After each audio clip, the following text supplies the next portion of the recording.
이 화평의 열매는 성령의 열매이면서 또한 하나님 나라의 삶을 사는 모습이고요.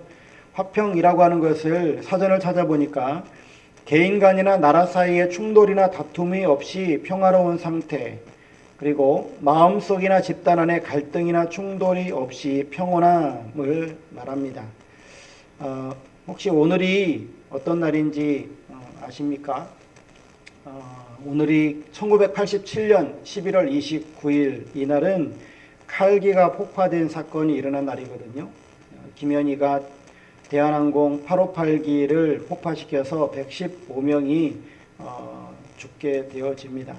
이게 대선 2주 전에 일어난 사건이거든요. 이제 이 사건으로 인해서 나라에 갑작스럽게 이제 하여튼 병구가 생긴 거잖아요. 북한 세력에 대한 더욱더 반발감이 생겨지게 되어지고 결국 이 일로 인해서 노태우가 당선이 되어졌다라고 하는 그런 이야기들도 있죠. 남한과 북한이라고 하는 이 두 나라가 서로가 적대적으로 대하고 있고 또 한 나라 안에서도 서로 정파 간에 적대시하는 이런 경향들이 있기 때문에 수단과 방법을 가리지 않고 이기기 위한 싸우는 모습을 우리는 주변에서 많이 보게 되어집니다.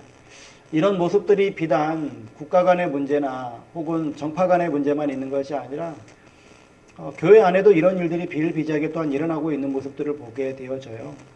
어떤 목사님이 글을 읽었는데 당신 교회 이야기를 하는 글입니다. 옛날에 예배당이 전부 다 마룻바닥이었잖아요. 그 교회도 역시 마룻바닥에서 예배를 드렸는데 시대가 변해서 주변 교회들이 이제 의자를 놓는 교회들이 많아지다 보니까 이 교회도 이제 의자를 놓자라고 하는 그런 의견들이 이렇게 개진이 되어진 거예요. 그래서 이제 당회를 했다라고 합니다. 그런데 이제 이것 때문에 이제 불꽃 튀는 논쟁이 이제 발생이 되어진 것이죠. 어떻게 하나님께 예배를 드리면서 경건치 못하게 의자에 다리 꼬고 앉아서 예배를 드리냐 하는 이제 장로님들이 이제 막 이야기를 한 거예요. 이제 그렇게 이야기를 하니까 또 한쪽에서는 저 시대에 뒤떨어져 가지고 저런 소리를 하고 있다고 이제 장로님이 또 한쪽에서는 이런 소리를 하고 막 하면서 한쪽에서는 한쪽을 향해서 경건하지 못한 사람이라고 욕하고 또 한쪽에서는 또 한쪽을 시대에 뒤떨어진 사람이라고 욕하고 막 하면서 막 그렇게 막 다툼이 일어나는데 이게 좁혀지지 않잖아요. 그래서 그 교회가 선택한 방법이 뭐냐면 반지를 뚝 잘라가지고 앞에는 마룻바닥, 뒤에는 의자 이렇게 놨답니다. 이렇게 놓고 그리고 나서 시간이 좀 흘러가니까 그냥 앞에까지 다 의자가 들어오더래요. 그렇게 됐다는 이야기가 있습니다.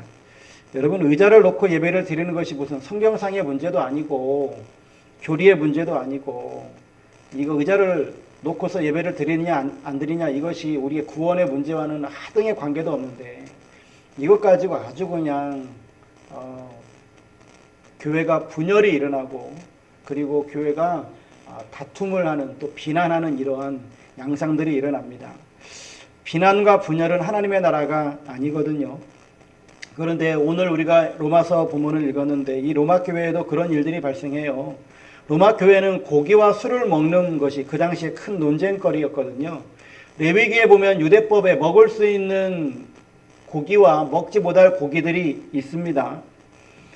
그런데 이것을 이제 유대인들은 철저하게 지키는데 예수 믿는 유대인들이 이제 이것을 어떻게 할 것이냐에 대한 논쟁거리도 있었지만 또 하나는 뭐냐면 예수를 믿게 된 유대인이 아닌 이방인들은 과연 이 법을 따라야 되느냐 안 따라야 되느냐라고 하는 것에 대한 끊임없는 논쟁이 있었어요. 그러니까 유대인들이 예수를 믿은 유대인들이 거기에 대해서 명확한 어떤 해답, 가르마를 타고 있으면 괜찮았지만 예수 믿는 유대인들조차도 헷갈려 했던 거거든요. 그래서 먹어야 된다 파와 먹지 않아야 된다라고 하는 파로 나누어져 있는 그런 상황이었단 말이죠. 그런데 사도행전 15장에 보면 공의회에서 이미 예수 믿는 이방인들에 대해서는 유대법을 강제로 적용하지 않기로 이미 정해놨어요. 그럼에도 불구하고 끊임없이 이런 논쟁거리들이 발생이 되어졌습니다. 또한 당시 시장에서 판매되는 고기가 우상 제물에게 바쳐졌던 고기이다 보니까 결국은 이 우상에게 바쳐졌던 고기를 먹는 것은 곧 우상 숭배하는 것이 아니냐라고 하는 이런 논쟁으로까지 발생이 되어진 겁니다. 그러다 보니까 고기를 먹지 않는 사람들은 먹는 사람들을 향해서 하나님의 명령을 어기고 우상의 제물을 먹는다고 비난하고요. 신앙이 없는 사람이다, 우상 숭배하는 사람이다, 교회를 잘못 이끌어가고 있다라고 이렇게 비난하고 정죄했습니다. 또 고기를 먹는 사람들은 거기에 또 지지 않았어요. 그들은 자신들이 음식 먹는 거로 인해서 신앙생활에 아무런 영향을 받지 않는다. 예수 믿고 구원받은 사람들은 자유한 사람들이기 때문에 이것 때문에 우리가 문제 삼아서는 안 된다. 음식에 얽매이지 말아라 라고 이야기하면서 우리가 읽지 않았지만 3절 말씀에 보면 고기를 먹지 않는 사람들을 업신여기고 멸시하기까지 했습니다. 사실 고기를 먹느냐 먹지 않느냐 이건 뭐 우리에게는 너무나 단순한 문제이지만 당시에 있는 사람들에게는 이 문제가 그렇게 또 심각했던 모양이죠. 교회가 양쪽으로 갈라져서 논쟁하고 비난하고 분쟁을 일으키는 이런 일들이 일어났습니다. 기독교 역사 가운데도 동방교회와 서방교회가 갈라지는 어떤 그런 계기들도 보게 되어지면 여러 가지 이유들이 있지만 조각이나 성화, 성상들을 어떻게 할 것이냐에 관한 이런 문제들 때문에 동방과 서방이 갈라지기도 했습니다. 오늘날 교회 안에서도 여러 가지 신앙 양식 때문에 문제가 되어지는 경우들도 있어요. 대표적인 것이 술, 담배 문제일 거고요. 또 하나는 뭐냐면 교회 다니는 사람들이 혹은 목회자들이 뭐 보신탕이나 혹은 선지해장국을 먹어도 되느냐 안 되느냐 이런 문제 가지고 그냥 교회가 시끌벅적하는 이런 경우들도 생겨요. 또 어떤 경우도 있냐면 주여 삼창이 과연 성경적으로 옳으냐 이제 이런 문제들도 있어요. 여러분 이것 어떻게 생각하세요? 참 쓸데없는 논쟁을 교회가 자처해서 해요. 이거 아무것도 아니고 아무런 문제도 아닌데 이걸 가지고 교회를 시끄럽게 해요. 그리고 자기가 믿음이 좋다라고 떠들고 다녀요. 여러분, 하나님의 나라는 비난과 분쟁이 없는 나라입니다. 비난과 분쟁거리를 만드는 사람은 결국 하나님 나라의 사람으로서 온전한 삶을 살지 못하는 거예요. 이것을 우리가 명확하게 인식해야만 합니다. 오늘 우리가 읽은 본문 로마서 14장 17절 말씀인데 보면 하나님의 나라는 먹는 것과 마시는 것이 아니요 오직 성령 안에 있는 의와 평강과 희락이라 라고 말씀해 주잖아요. 사소한 문제이고 지역적인 문제들을 가지고 다투는 것은 하나님 나라에 결코 옳지 않습니다.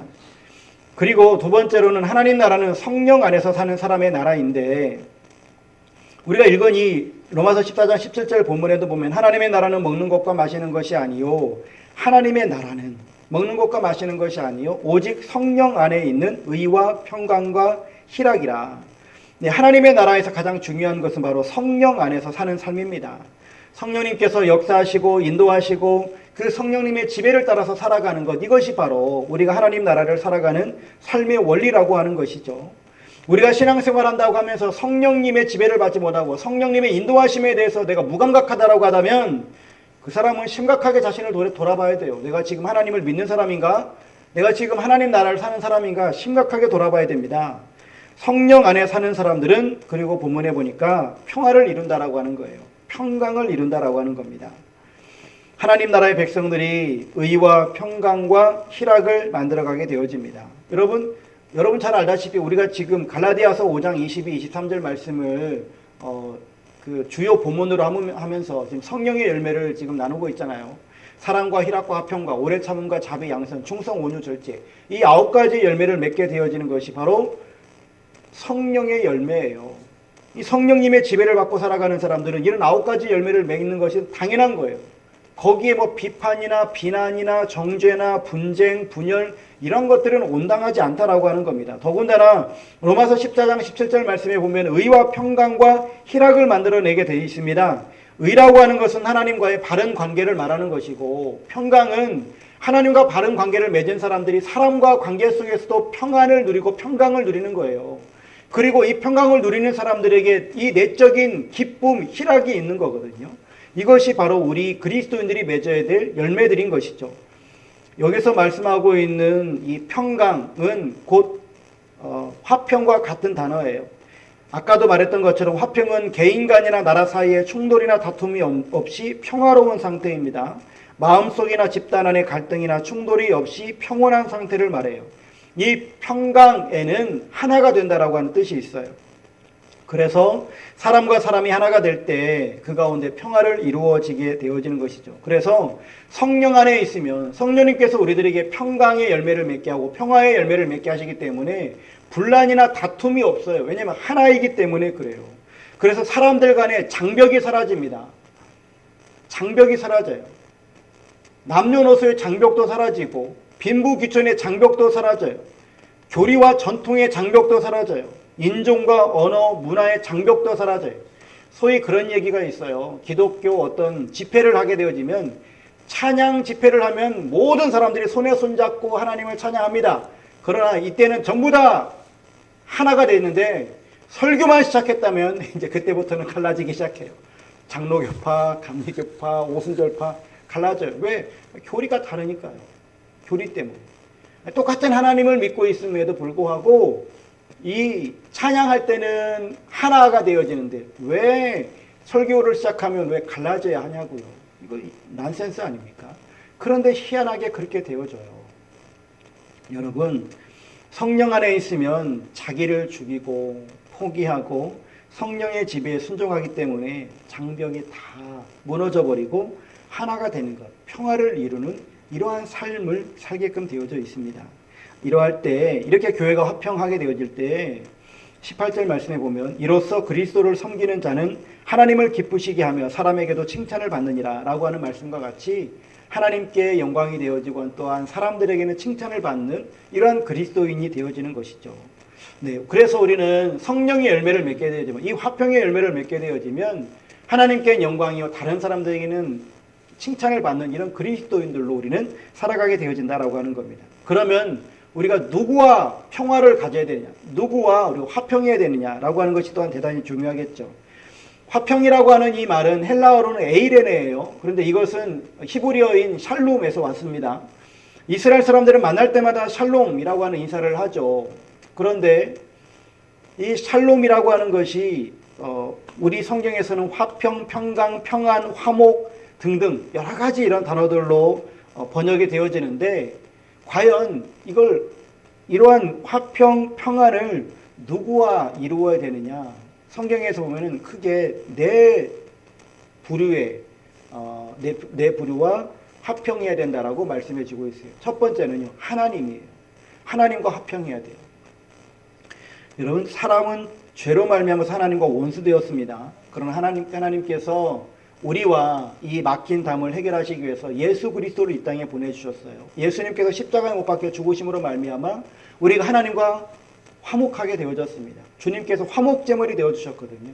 그래서 우리는 하나님과 화목하게 되어져요. 우리가 예수 그리스도를 믿으면 우리는 하나님과 화목하게 되어집니다. 여러분들은 그래서 지금 하나님과 화평한 관계, 화목한 관계에 계신 줄로 믿으시길 바랍니다. 두 번째로는 누구와 화목해야 되느냐, 화평해야 되느냐, 나 자신과 화평을 이루어야 돼요. 나 자신과. 이 말은 무슨 말이냐면 사도 바울도 고백했던 바이지만 우리는 겉사람과 속사람이 늘 다툼 속에 있어요. 예수님을 믿는다고 해서 우리의 속사람만 따라가는 것이 아니라 우리의 육신의 이 겉사람이 끊임없이 우리를 막 이겨내려고 하고 있거든요. 우리가 그래서 하나님의 뜻대로 살아가는 이러한 모습을 어그러뜨리고 망가뜨리려고 하는 이런 습성들이 끊임없이 올라와요. 죄 때문에 우리가 조화가 깨져버렸잖아요. 예수님을 믿음으로 말미암아 우리는 이제 구원받은 하나님의 사람이 되었음에도 불구하고 여전히 우리가 겉사람과 속사람이 갈등하는 이런 모습들을 봅니다. 로마서 7장 22절부터 24절에 말씀하는 바와 같이 내 속사람으로는 하나님의 법을 즐거워하되 내 지체 속에서 한 다른 법이 내 마음의 법과 싸워 내 지체 속에 있는 죄의 법으로 나를 사로잡는 것을 보는도다. 누가 우리를 속사람과 겉사람의 이 갈등에서 구해낼 수 있겠습니까?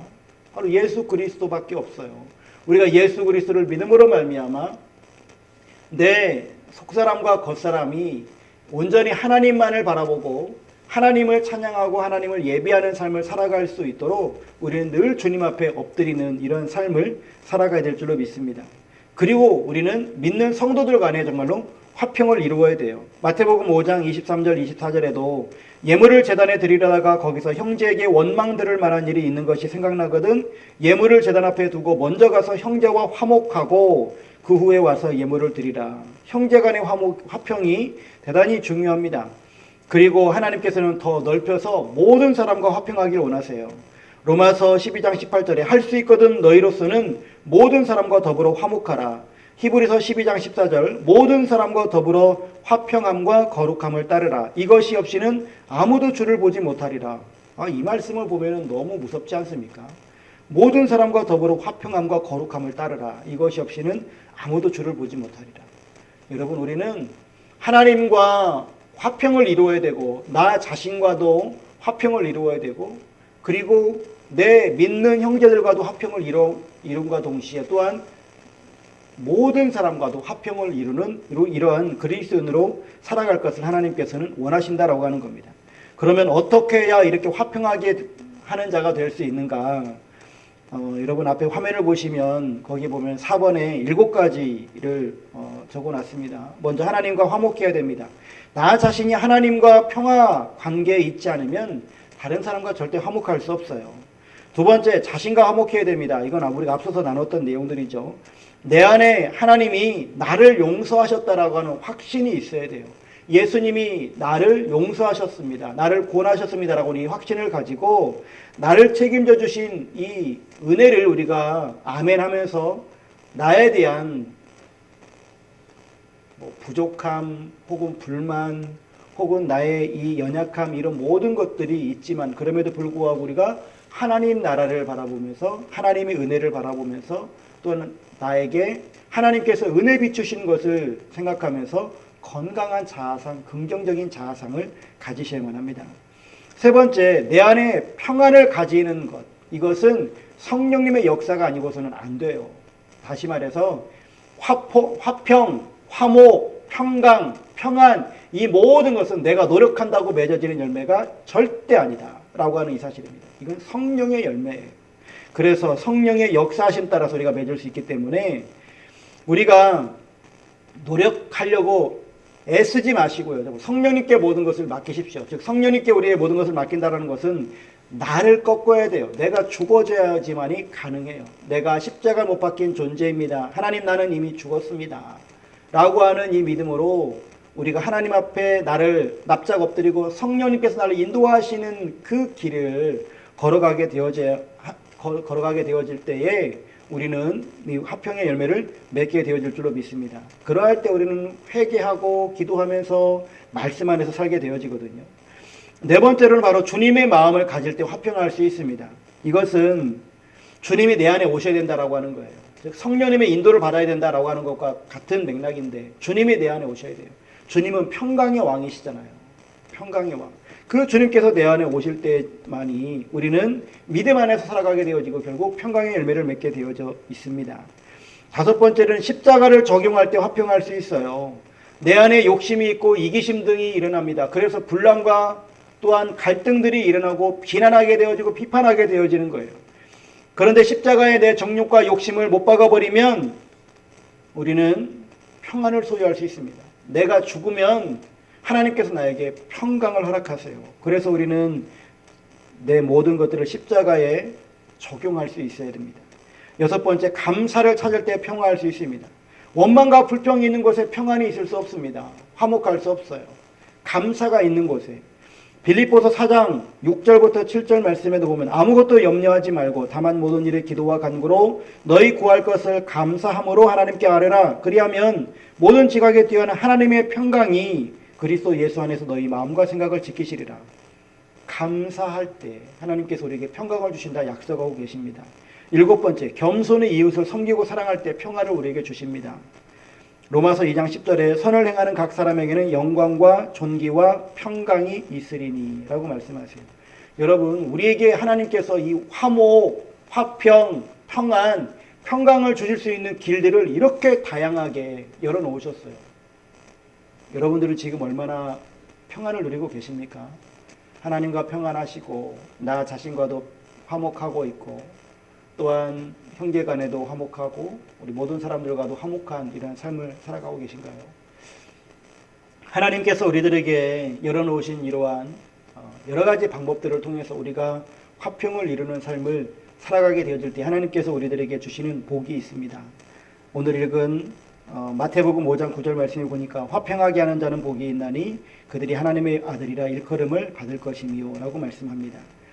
하나님의 아들이라 일컬음을 받게 되어질 것이다. 하나님의 아들, 그건 하나님을 닮았다는 것이잖아요. 우리가 주님의 제자라고 하는 겁니다. 내가 가는 곳에 악취가 나고 비방과 악함과 시기와 질투 등이 나타나는 것이 아니라 내가 가는 그곳에 평화가 일어나고 사랑의 향기가 일어나고 주님의 향기가 일어나는 이러한 역사가 일어날 겁니다. 나는 그리스도의 편지예요. 그래서 모든 사람들은 나를 보면서 읽을 거예요. 주님을 읽어낼 거거든요.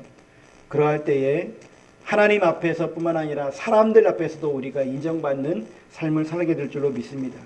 또한 우리는 이러한 화평하게 되어질 때에 하나님의 아들이라 일컬음을 받게 되어짐으로 말미암아서 하나님께서 우리를 책임져 주시는 역사가 일어나게 되어집니다. 하나님이 내 아버지신데 우리가 뭘 걱정할 게 있겠어요? 여러분, 근심 걱정이 생기는 것들이 있을 수 있죠. 그러한 것들 전부 다 아버지께 맡기십시오. 하나님께서 여러분들의 삶을 책임져 주실 줄로 믿습니다. 우리의 기도를 들으시고 채워주십니다. 우리를 보호해 주시고요. 우리의 필요를 공급해 주시고요. 우리를 하나님 나라의 상속자로 삼아 주시고요. 변함없이 사랑하신다라고 성경에 약속해 주고 계십니다. 오늘도 평화의 왕이신 주님과 함께 살아감으로 말미암아서 내가 하나님과 평화를 누리고 나 자신과도 평화를 누리고 우리 믿는 지체들과도 평화를 누리고 내 주변에 있는 모든 사람들과도 평화를 이루고 그래서 우리가 하나님의 아들로서 이 땅을 살아가게 되어질 때에 정말로 여러분들을 통해서 이 세상이 점점 밝고 아름다워지고 여러분들이 살아가는 그 삶의 터전이 아름다운 하나님의 나라가 이루어지기를 예수 그리스도 이름으로 축복합니다.